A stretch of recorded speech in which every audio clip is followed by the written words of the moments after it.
Taste, T-A-S-T-E. Take a sober test every day. June 21st, 2026 at 11 a.m. Yesterday at 8:30 p.m., Zach drove the Mercedes shuttle and took me to Walmart so I could use my MAT gift card. Medically, let's see, medical assisted treatment is what MAT stands for, MAT. And I get a gift card every 2 weeks for $25 for using this pill to help me with the alcohol cravings. So the prices were too high for the cell phone, so my second priority became coffee, cream and sugar. That came to $21.68 of the $25 gift card, leaving a balance of $3.31.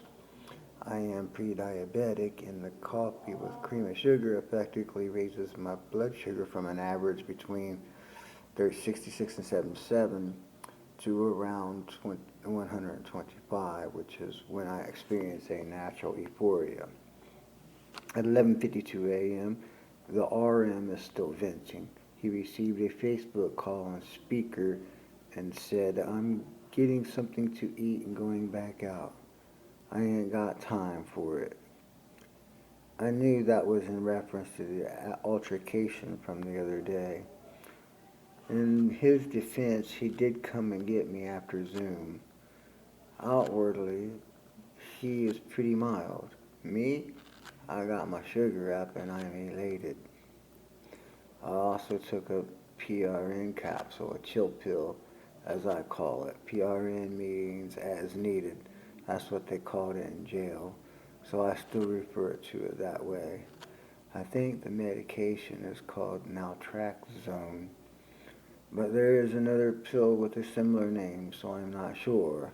I'll ask Brian, our practitioner, to confirm exactly what it is.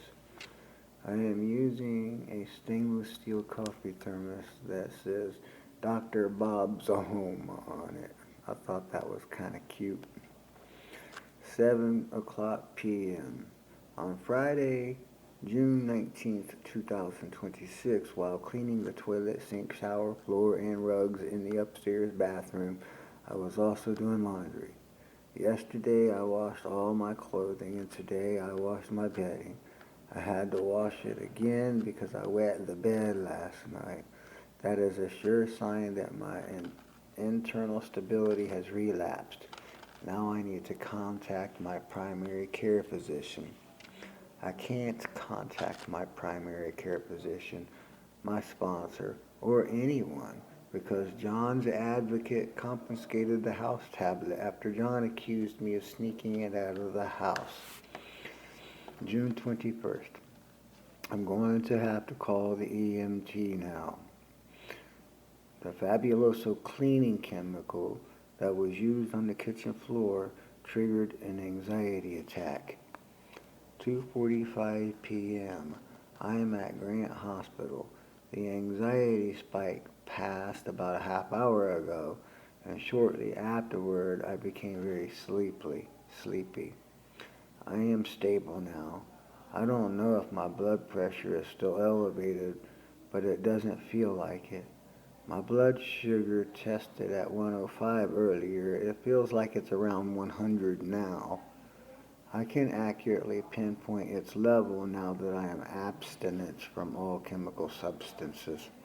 I think I can go home soon. Before the anxiety issue occurred, I was meditating on the subject of Sabbath and the phrase, labor to enter into your rest. I wonder if there is more to it than that. What if it means labor so that we can enter into the remaining part, not necessarily a reprieve from work? Maybe it is more like receiving the result of your work. Before I looked for the Isaiah passage about the Sabbath, I found one I have been looking for quite a while now. Isaiah 54:17, and it says, "No weapon formed against me shall prosper, and every tongue that shall rise against me in judgment thou shalt condemn." The Isaiah passage about fasting and the Sabbath is chapter 58, verse 13 through 14. This seems to be not a reprieve from labor, but a labor of provision for people in poverty. Feed them, provide nourishment for both body and spirit, that they may drink living water and thirst no more. The remaining part, the reward. 5:00 p.m. I am home from the hospital now. When I put on a cup of coffee, I noticed the windows were open. Pete said he opened them because it was hot in the house. 2 days ago, he said he never touches the thermostat, so I assume it's still on. Either way, I'm becoming more and more aware that the RM's motives are directed specifically towards me, and I am still clueless as to why. There are now flies in the house. One of them is landing on me as I speak, as I'm writing this.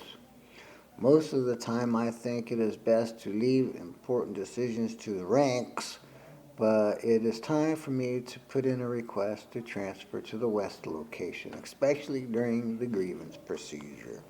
We'll see how it goes. John's discrimination toward me is not racial. That would be too inconsistent with the other evidences.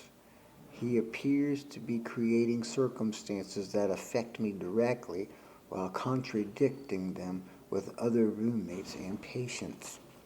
I have to investigate the exact nature of his antisocial behavior towards me, and I have a strong lead on where to begin. 11:15 p.m. The light upstairs in the attic is too bright, and I do not want to irritate my assigned roommate, so I am going to try to do my study on the front porch where it is cool. I dare not open a window. The RM would very likely either hit me or provoke an angry response to the resident supervisor by telling him that I opened the windows.